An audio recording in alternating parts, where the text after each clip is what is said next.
South Africa welcomes digital nomads with new visa regulations amid tax implications. By Satori News. In a significant move towards embracing the global shift towards remote work, South Africa has formalized the launch of its digital nomad visa, catering to international remote workers.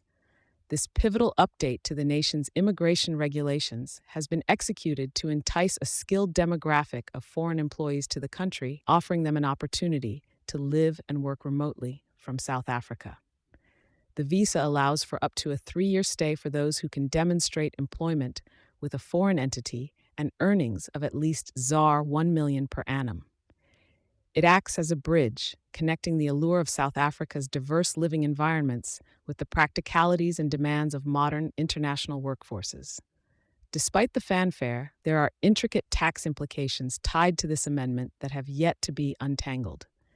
The announced tax exemption for stays under 6 months remains unfounded within the current scope of the Income Tax Act, signaling a potential dissonance between immigration policy and tax law.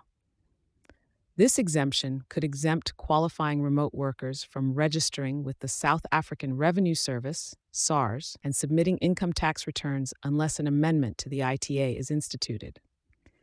Remote workers who do not satisfy the Double Taxation Agreement, DTA, conditions face a pending tax liability, poised on the physical location of their service delivery in South Africa.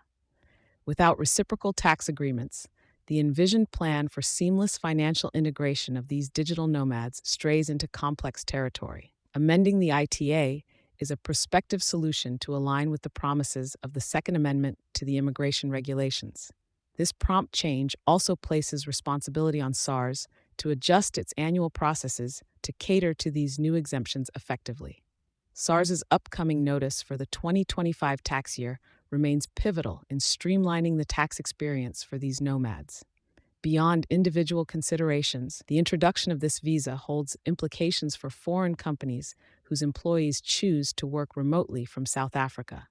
Experts advise that these companies should undertake a thorough review of the potential corporate tax implications, given that the remote working setup might trigger a taxable presence within the country. In conclusion, while South Africa steps forward with the digital nomad visa, indicative of its adaptability to global work trends, the rollout cannot be disentangled from complex tax and legal reverberations. Stakeholders await further guidance and legislative coherence to fully capitalize on this progressive move. Foreign employers and remote workers alike tread with caution as they anticipate refinements to company, tax, and employment laws to avoid unforeseen liabilities. Thank you for choosing Satori News.